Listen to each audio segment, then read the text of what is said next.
History with mystery YouTube ಚಾನೆಲ್ಗೆ ತಮ್ಮೆಲ್ಲರಿಗೂ ಸ್ವಾಗತ ಸುಸ್ವಾಗತ. ಇಂದಿನ ವಿಡಿಯೋದಲ್ಲಿ ನಾವು ಗೂಗಲ್ನ ಇತಿಹಾಸದ ಬಗ್ಗೆ ತಿಳ್ಕೊಳ್ಳೋಣ. ಗೂಗಲ್ ಅನ್ನೋದು ಹೇಗೆ ಜಗತ್ತಿನ ದೈತ್ಯ ತಂತ್ರಜ್ಞಾನ ಕಂಪನಿ ಆಯಿತು ಅನ್ನೋದ್ರ ಬಗ್ಗೆ ನಾವು ಸಂಪೂರ್ಣವಾಗಿ ಈ ವಿಡಿಯೋದಲ್ಲಿ ತಿಳಿದುಕೊಳ್ಳೋಣ. ಗೂಗಲ್ ಇಂದು ಜಗತ್ತಿನ ಅತ್ಯಂತ ಶಕ್ತಿಶಾಲಿ ಮತ್ತು ಪ್ರಭಾವಶಾಲಿ ತಂತ್ರಜ್ಞಾನ ಕಂಪನಿಗಳಲ್ಲಿ ಒಂದಾಗಿದೆ. ಇದರ ಹುಟ್ಟು ಮತ್ತು ಬೆಳವಣಿಗೆಯ ಕತೆ ಬಹಳ ಆಸಕ್ತಿದಾಯಕವಾಗಿದೆ. ಇಲ್ಲಿ ಗೂಗಲ್ ಹೇಗೆ ರೂಪುಗೊಂಡಿತು ಎಂಬ ಸಂಪೂರ್ಣ ಇತಿಹಾಸ ಕನ್ನಡದಲ್ಲಿ ತಿಳಿಯೋಣ. ಮೊದಲಿಗೆ ಪ್ರಾರಂಭಿಕ ಹಂತ. ಸ್ಟ್ಯಾನ್ಫೋರ್ಡ್ ವಿಶ್ವವಿದ್ಯಾಲಯದ ಸ್ನೇಹಿತರು.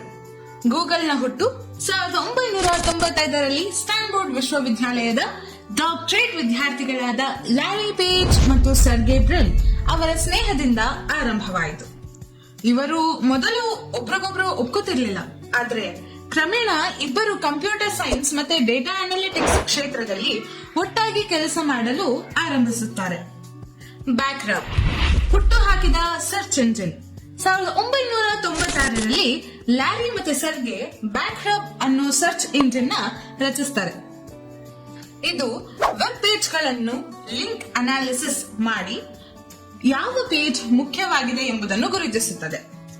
ಇದು ನಂತರ ಪೇಜ್ ರ್ಯಾಂಕ್ ಎಂಬ ಆಲ್ಗೋರಿದಮ್ ಆಗಿ ವಿಕಸನಗೊಂಡಿತು. ಹಾಗೆ ಮುಂದುವರೆತಾ ಹೋಗ್ತಾರೆ ಗೂಗಲ್ ಎಂಬ ಹೆಸರಿನ ಮೂಲವನ್ನ ನಾವು ತಿಳ್ಕೊಳ್ಬಹುದು. 1997ರಲ್ಲಿ ಬ್ಯಾಕ್ರಬ್ ಹೆಸರನ್ನು ಬದಲಾಯಿಸಿ ಗೂಗಲ್ ಎಂದು ಕರೆಯಲಾಯಿತು. ಇದು ಗೂಗಲ್ ಎಂಬ ಗಣಿತೀಯ ಪದದಿಂದ ಪ್ರೇರಿತವಾಗಿದೆ. ಇದರ ಅರ್ಥ ಏನಪ್ಪಾ ಅಂದ್ರೆ ಒಂದರ ನಂತರ 100 ಸೊನ್ನೆಗಳು.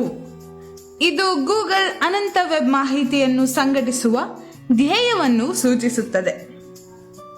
ಮುಂದುವರೆದ ಗೂಗಲ್ನ ಅಧಿಕೃತ ಜನನ.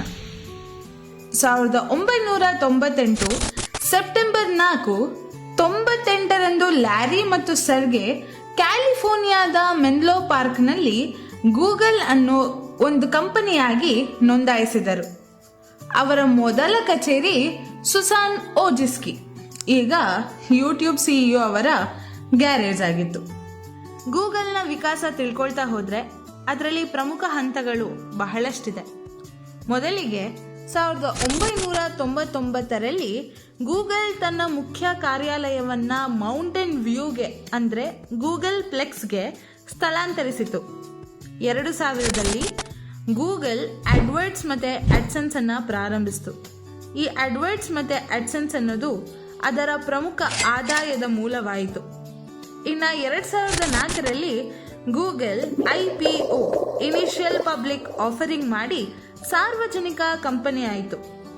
ಮುಂದುವರಿತಾ ನೋಡಿದ್ರೆ 2005ರಲ್ಲಿ ಗೂಗಲ್ ಮ್ಯಾಪ್ಸ್, ಗೂಗಲ್ ಅರ್ತ್ ಮತ್ತೆ ಜಿಮೇಲ್ ಬಿಡುಗಡೆ ಆಯಿತು. 2006ರಲ್ಲಿ ಈ ಗೂಗಲ್ ಯೂಟ್ಯೂಬ್ ನನ್ನ 1.65 ಬಿಲಿಯನ್ಗೆ ಖರೀದಿ ಮಾಡುತ್ತೆ. 2008 ಆಂಡ್ರಾಯ್ಡ್ OS ಮೊದಲ ಸ್ಮಾರ್ಟ್ಫೋನ್ HTC ಡ್ರೀಮ್ನಲ್ಲಿ ಬಿಡುಗಡೆಯಾಯಿತು.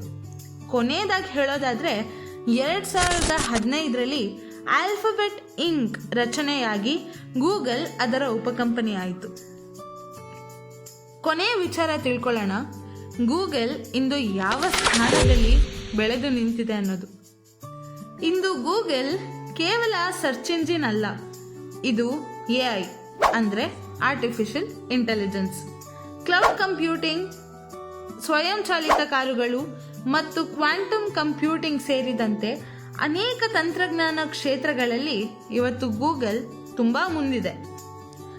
ಗೂಗಲ್ನ ಮುಖ್ಯ ಧ್ಯೇಯವೇ ವಿಶ್ವದ ಮಾಹಿತಿಯನ್ನ ಸಂಘಟಿಸಿ ಅದನ್ನು ಸಾರ್ವತ್ರಿಕವಾಗಿ ಪ್ರವೇಶಿಸಬಹುದಾಗಿ ಮತ್ತು ಉಪಯುಕ್ತಿಸಬಹುದಾಗಿ ತಿಳಿದು ಬರುತ್ತದೆ.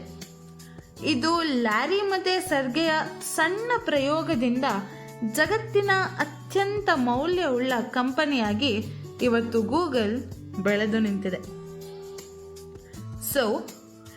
ಈ ಗೂಗಲ್ನ ಇತಿಹಾಸದ ಬಗ್ಗೆ ನಿಮಗೇನಾದ್ರೂ ಪ್ರಶ್ನೆಗಳಿದ್ರೆ ಕಮೆಂಟ್ ಮಾಡಿ ಖಂಡಿತ ತಿಳಿಸಿ. Thank you.